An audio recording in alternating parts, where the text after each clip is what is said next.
Mendadak terjadi lonjakan jumlah pasien positif corona di Kabupaten Trenggalek.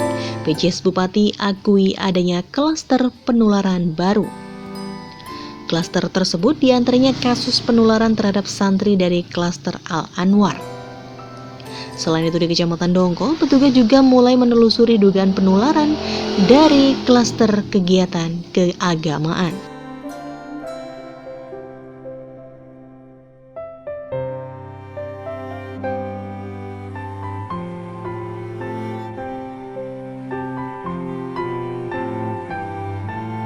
Mengacu keterangan PJS Bupati Trenggalek, klaster Al-Anwar dinilai menjadi salah satu penyumbang terjadinya lonjakan pasien positif corona di Kabupaten Trenggalek. Meski demikian, pihaknya mengaku sudah berusaha melakukan penanganan secara maksimal, yaitu dengan memberlakukan karantina bagi para santri yang terkonfirmasi positif COVID-19. Sementara itu, untuk dugaan penularan dari klaster kegiatan keagamaan yang ada di Kecamatan Dongko, saat ini masih dalam proses tracing dan pemeriksaan swab test terhadap kontak erat.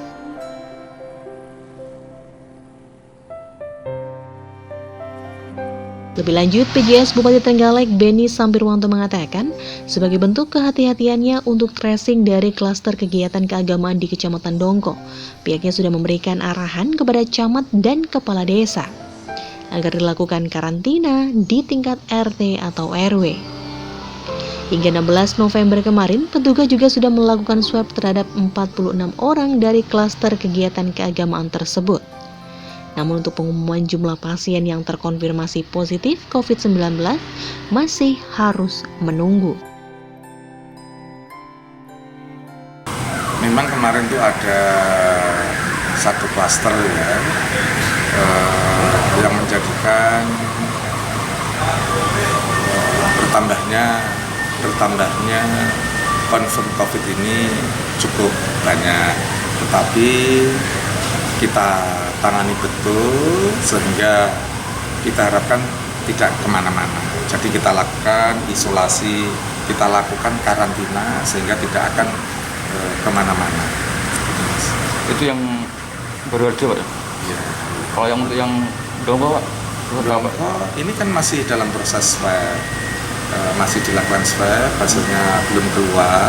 Tetapi tadi kita bentuk kehati-hatian kita supaya tidak kemana-mana. Tadi salah satu rekomendasinya adalah kita memberikan arahan kepada para camat dan kades yang terkait nanti supaya itu dilakukan karantina desa, karantina RT RW itu supaya tidak kemana-mana. Itu. Ada berapa orang Pak yang diswab Pak? Jumlahnya Yang untuk di Dongko. Tadi kita lakukan swab kepada 46 orang. Jadi tadi ada orang OTG yang kemudian dia kegiatan keagamaan.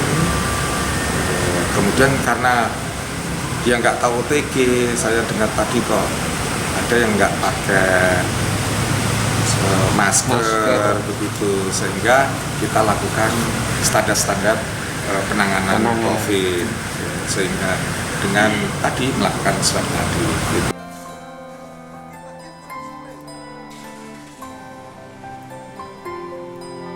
Beni juga menjelaskan munculnya klaster keagamaan tersebut berawal dari adanya orang tanpa gejala atau OTG yang akhirnya diketahui positif terpapar COVID-19. Sebelum dinyatakan positif, OTG tersebut sempat melakukan kegiatan keagamaan di rumahnya. Sementara itu, OTG itu juga diduga tidak memahami jika dirinya adalah OTG. Sedangkan saat melakukan kegiatan keagamaan, mayoritas peserta juga tidak menggunakan masker maupun penerapan protokol kesehatan.